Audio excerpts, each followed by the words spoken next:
Olá, no último vídeo que eu fiz, eu te recebi muitos comentários importantes e alguns elogiosos e recebi uma bronca de um amigo meu, grande amigo, que eu tinha ao falar dos que defendem o tratamento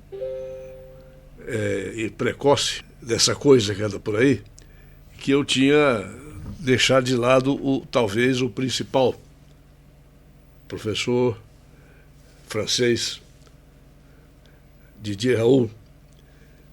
Sim, é verdade. Ele tem mais de 2.000 e poucos trabalhos publicados e é uma pessoa que não se podia deixar de lado. E eu esqueci. Realmente, na hora que eu falei, são os males da improvisação. A gente esquece, não tem jeito. Então eu me redimo desse esquecimento, qual fui lembrado por um amigo que disse, poxa, mas o cara foi o mais importante, foi o primeiro, que você não falou. É verdade. Então tá pedido de desculpas aqui ao professor Didier Raoult e aos que ouviram o vídeo. Esse de hoje talvez seja menor, porque eu estou vendo, acho que nós todos estamos de alguma maneira desconfiando de algo que está acontecendo, mas que não se conhece muito bem o porquê que essas coisas acontecem. Mas eu conheço. Então, vamos começar pelo seguinte. Há um processo no Supremo Tribunal Federal, comandado pelo senhor doutor Excelência Alexandre de Moraes, que se chama Processo das Fake News. O que são fake news? Não? Ninguém sabe. Pode ser qualquer coisa. Podem dizer, por exemplo, que eu estou dizendo uma fake news ao falar sobre o professor Didier. E eu falar tudo que eu falei aquele dia. Pode ser. Pode ser que outros já considerem que não, isso é verdade, é isso mesmo. Mas hoje eu tomei conhecimento de algo mais sério ainda. Pessoas estão sendo chamadas para depor em delegacias policiais a respeito de não sabem que. Sabe por quê? Porque vem o senhor está convocado para comparecer à delegacia tal, no bairro tal, número tal, para prestar esclarecimentos. Ponto. Prestar esclarecimentos sobre o quê? Não se diz. Não se fala.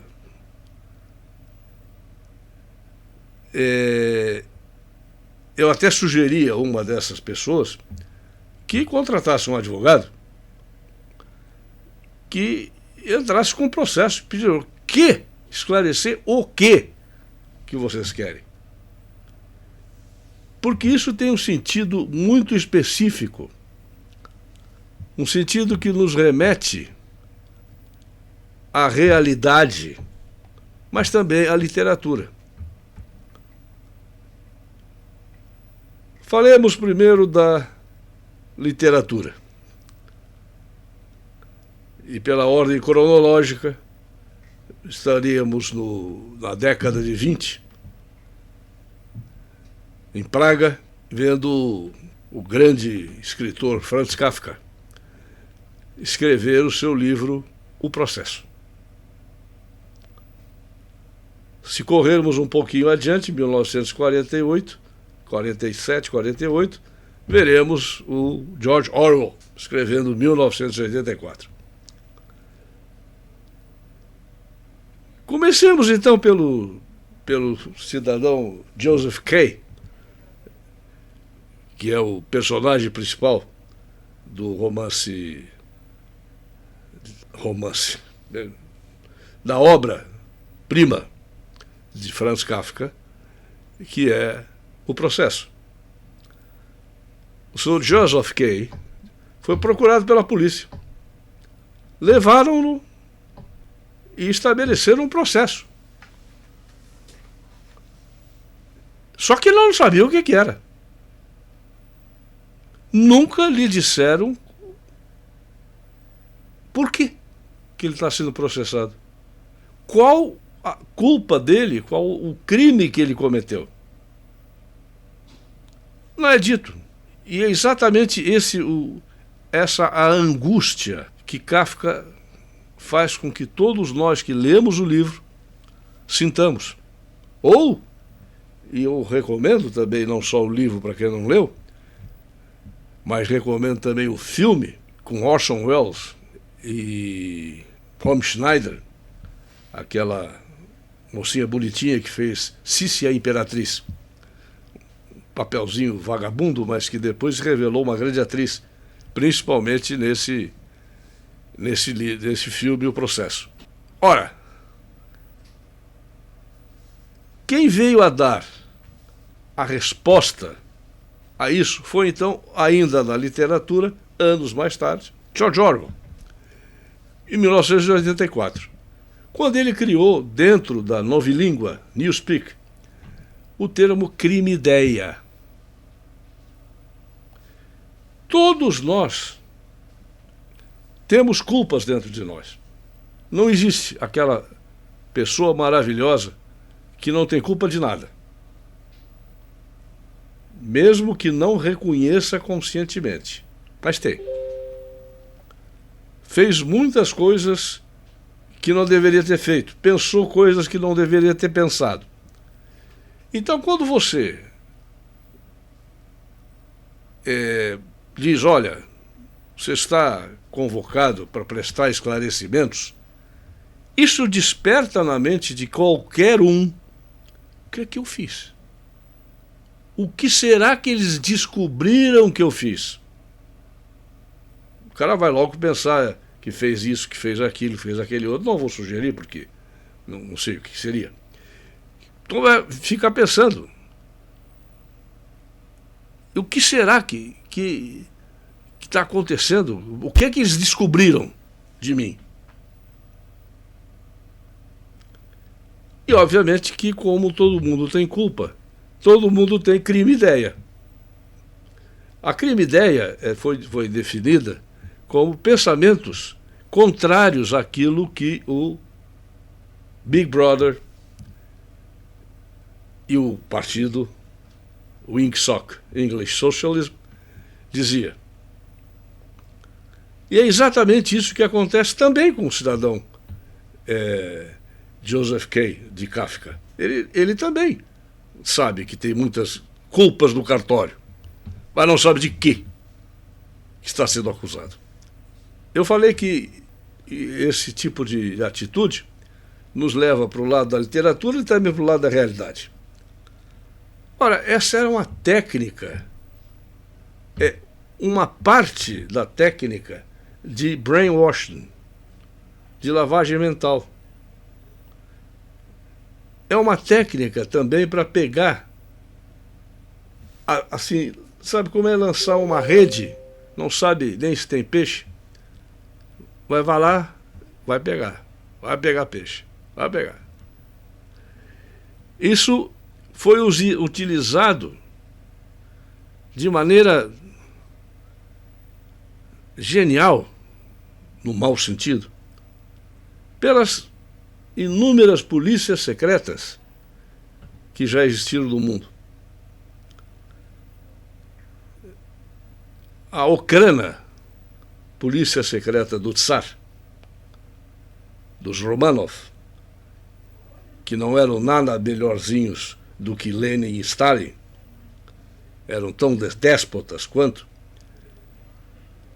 Essa polícia também usava isso. Até usava métodos mais escabrosos, como escrever os protocolos dos sábios do Sião, que até hoje tem gente que acredita que aquilo é verdade.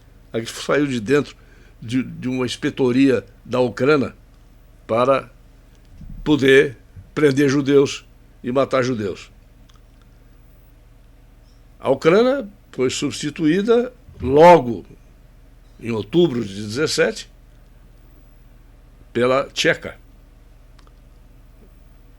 que usou os mesmos elementos, cortou a cabeça, como costuma se fazer dessas grandes revoluções, corta-se a cabeça, os grandes, mas a grande burocracia, que é a responsável por levar avante todo aquele processo,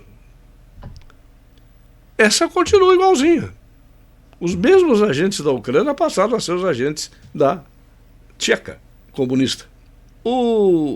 Talvez tenham aprendido com a Tcheca, e que depois transformou em GPU, OGPU, NKVD e acabou sendo KGB, hoje com o falso nome de FSB, mas continua a mesma coisa. Quem aprendeu muito bem foram os membros, os inspetores da Gestapo. Que a Gestapo era uma polícia secreta do Estado prussiano. Tanto que ela só existia na Prússia. Ela foi depois da implantação do nazismo, ela foi nacionalizada, vamos dizer.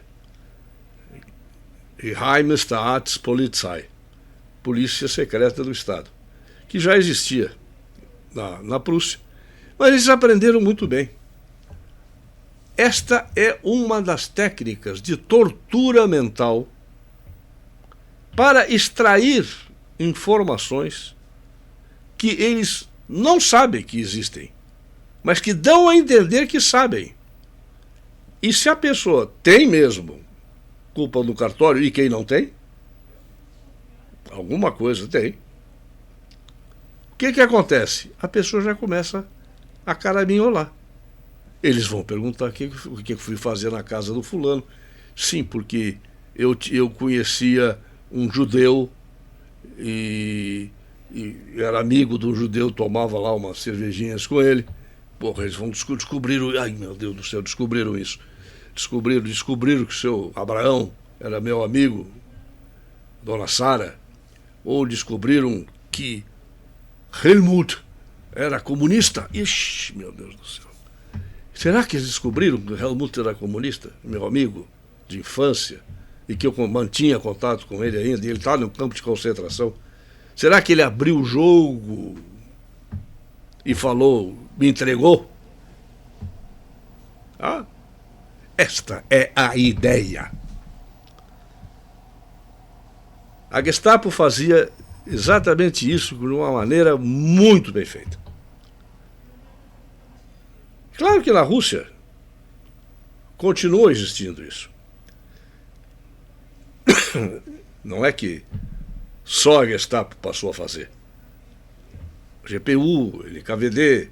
E nós temos, obviamente, os grandes julgamentos de 37, os julgamentos de Stalin, em que ele condenou, esses julgamentos condenavam. Isso é a única coisa que o Khrushchev denunciou no 20º Congresso do Partido Comunista como os crimes de Stalin. E conseguiu convencer, não só... Aliás, acho que os russos ele não convenceu, mas conseguiu convencer o Ocidente que a Rússia estava mudando. Só que Khrushchev e seus seguidores, melhores, seus substitutos, Kamenev, Brezhnev, Andropov, todos eles continuaram fazendo exatamente o que sempre faziam. Os mesmos crimes de Stalin, só que agora crimes de Khrushchev, de Kamenev, bom, esqueci o Andropov. A mesma coisa. Mas o que era a ideia fundamental dos julgamentos dos crimes de Stalin? Os julgamentos que o Stalin estabeleceu junto com Beria, o chefe do GPU, da GPU. O que era aquilo? Com exceção, por exemplo, de alguns generais, como um exemplo que eu vou dar, que é o general Tukhachevsky. Esse general realmente ele fazia parte do grupo pró-germânico. Como eu já falei em aulas, se quem quiser que vá lá no canal da doutora Fabiana Barroso, que eu estou dando um curso, dei um curso de aula de nova ordem mundial e agora estou no meio de um curso sobre as origens suspeitas da União Europeia. Quem quiser ver já, vê lá. Exatamente que realmente a Rússia a Rússia ofereceu à Alemanha no tempo anterior a Hitler e durante o mandato de Hitler entre 33 e 41 até a maluquice de Hitler invadir a Rússia na Operação Barbarossa. Tukhachevsky era um dos que comandava essa ligação com os alemães. E tinha muitas críticas a Stalin. Mas acontece que, junto com Tukhachevsky, vários outros generais e membros do partido de quem Stalin queria se ver livre, de qualquer maneira, ele instaurou processos. E as pessoas iam lá e confessavam. Confessavam claramente tudo o que tinham feito contra o partido. A maioria não tinha feito nada, mas tinha pensado. Não é? Você sai de uma reunião do Comitê Central do partido lá de, sei lá, Leningrado, e tá cheio de críticas a muita coisa que ouviu lá. Pô, mas isso é sacanagem, não se faz. Que coisa horrível que estão fazendo e tal. Você só pensa, não fala, porque você sabe que se você falar, você vai ser fuzilado. Mas se você não falar, também vai ser fuzilado. Porque um dia vão pegá-lo. E é exatamente através deste processo que está acontecendo aqui no nosso país agora.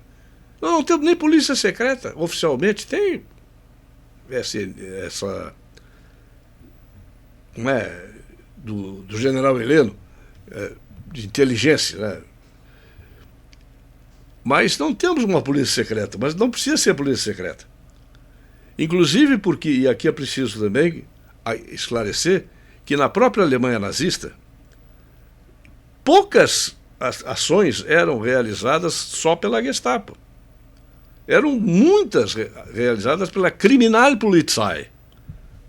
Por isso é criminal, que não tinha nada a ver com o partido. Que a Gestapo passou a ser parte do partido, embora do Estado também. Mas a Kriminalpolizei não.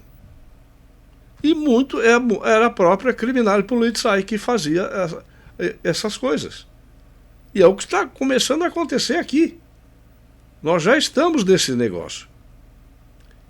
Estímulo a denúncias em relação a certas coisas que não se deve falar aqui nesse canal.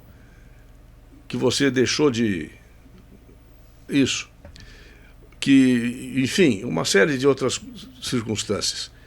E qualquer crítica que você sequer tenha pensado, você vai ser chamado com uma cartinha como estas que eu sei que várias pessoas receberam. O senhor está convocado para comparecer a tal hora, no dia tal, em tal lugar, para esclarecimentos. Ora, é exatamente assim que o cidadão Joseph Kay foi preso e instaurado um processo no qual ele não sabia de que ele estava sendo acusado. E Kafka era bastante perturbado mentalmente, é preciso ser para escrever aquilo. Ele mostrou o final, é dramático. porque ele, se não me engano, eu li há muito tempo, não reli agora, ele contrata pessoas para matá-lo, porque ele não aguentava mais. O sujeito, aliás, é muito bem caracterizado essa situação no filme, em que o sujeito estava ali parado na entrada do Departamento de Justiça e tinha um guarda. E ele sentava e esperava que fosse chamado. Até que um dia ele perguntou para o guarda se ele podia sair ou entrar. Não tem nada a ver com isso. Notem exatamente, eu não estou aqui para guardar você, estou aqui guardando a porta. Ora, isto é o uso maldoso, odioso do conhecimento da mente humana. Conhecimento que eu, durante 50 e poucos anos, trabalhei com isso e sei muito bem como as pessoas agem numa situação dessas. As pessoas ficam assim, o que será que eu fiz? O que será que descobriram? E começa a caraminholar coisas. Fake news, esse seu processo, é a mesma coisa. E agora querem envolver o próprio presidente da República de ter falado fake news. Quais? O que é uma fake news? Eu não sei. Eu não sei o que é uma fake news, por muitas coisas que é aquilo que eles querem que seja, dependendo de quem está no poder.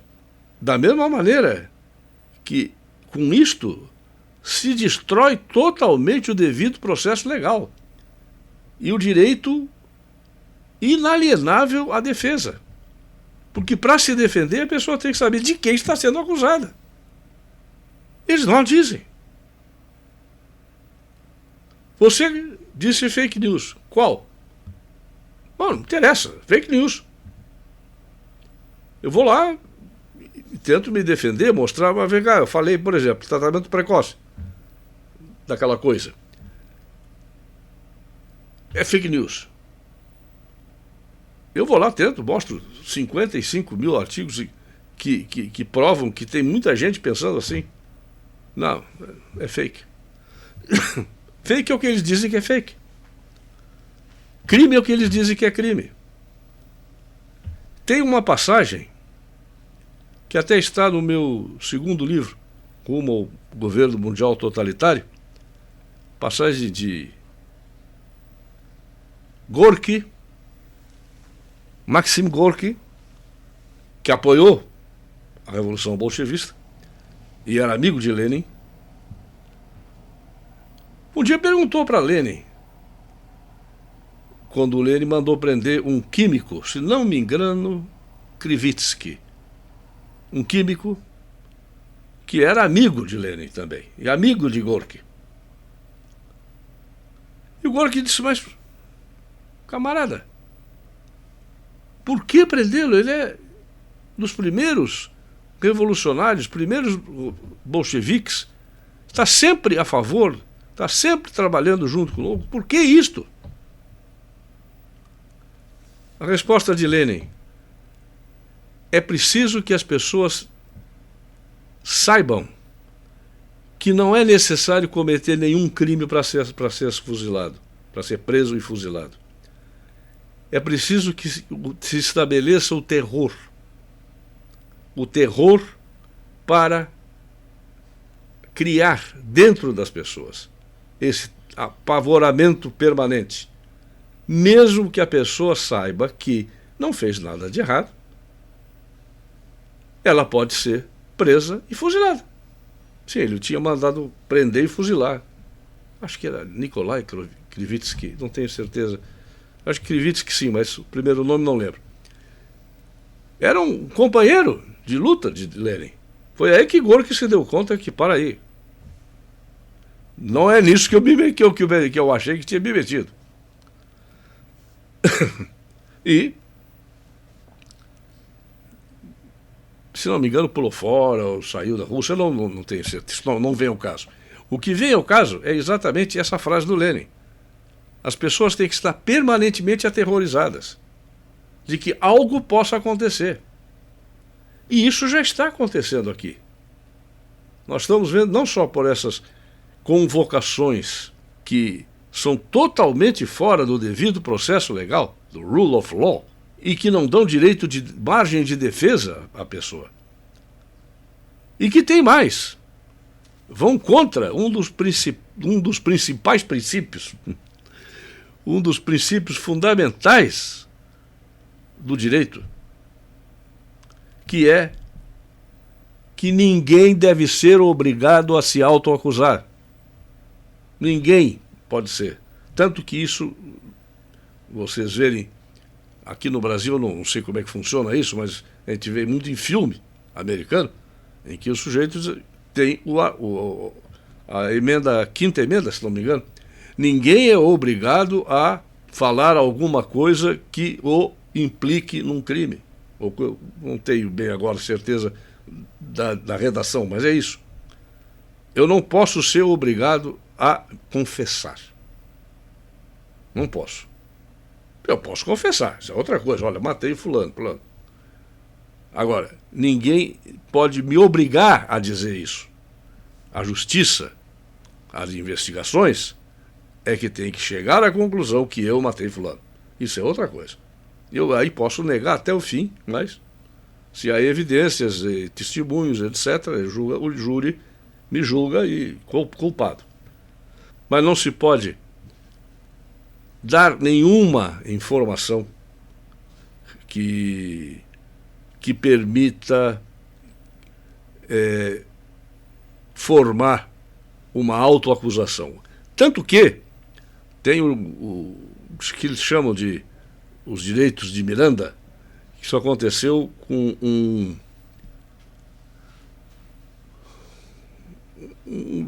descendente de mexicano, se não me engano, ou dominicano, chamado Miranda, que foi preso.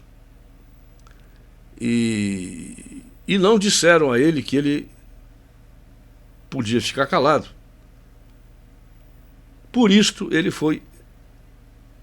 a Suprema Corte declarou que ele não foi avisado que tinha o direito de ficar calado, mas que tudo o que ele dissesse poderia vir a ser usado no processo contra ele. É isso que é o que chama, não me lembro o que, de Miranda, os direitos, que prende o sujeito, vocês vêm falando isso, olha, você tem o direito de ficar calado, mas se falar, tudo que disser poderá ser usado contra você mesmo, e você tem direito a um advogado, se não puder pagar o governo providenciará um pro bono. Notem que nesse tipo de convocação não existe isso, é o contrário. Diz assim, olha, vai te preparando porque nós descobrimos coisas a seu respeito. Às vezes não é nada, mas larga a rede, se tiver peixe. E a pessoa fica, e esse é um dos pontos básicos, a pessoa fica tendente a se autodenunciar.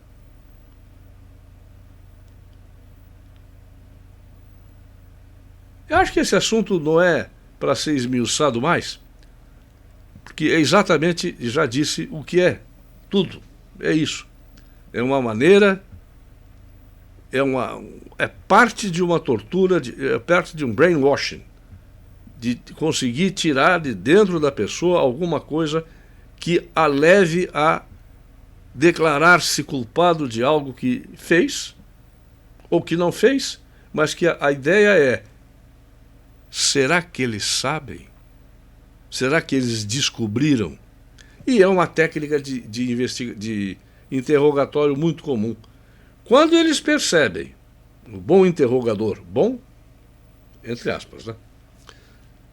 Bom na função, mas péssima pessoa. O bom interrogador, ele sabe muito bem as nuances faciais, a gesticulação, a chamada linguagem corporal do acusado. E ele percebe aonde que o sujeito deu uma tremidinha de olho, ou onde fez assim, e aí ele diz, é aqui.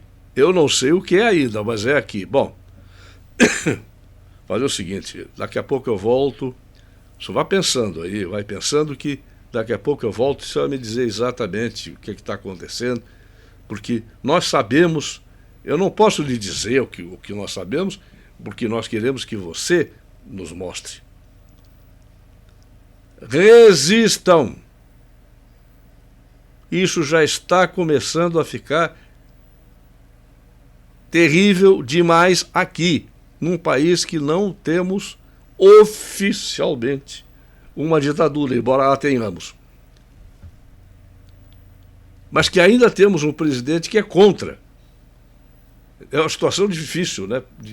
Complicada, porque geralmente são os executivos que dão o golpe e estabelecem ditadura. Mas agora aqui não, é judiciário, que é a pior que existe, porque depois não tem mais para quem apelar. Mas nós temos um presidente que é contra isso. Vamos usá-lo e apoiá-lo, que estou certo que ele não concorda com nada disso que estão fazendo. Por hoje o comentário é só esse. Eu até ia comentar sobre o Afeganistão, o que aconteceu lá, mas aí eu vou deixar para um outro vídeo. Eu ainda estou com um problema que me impede de falar muito, então vou falar curtos vídeos e depois então eu dou minha interpretação, opinião, análise do que aconteceu no Afeganistão. Agradeço, como sempre, a audiência e a paciência. Até o próximo.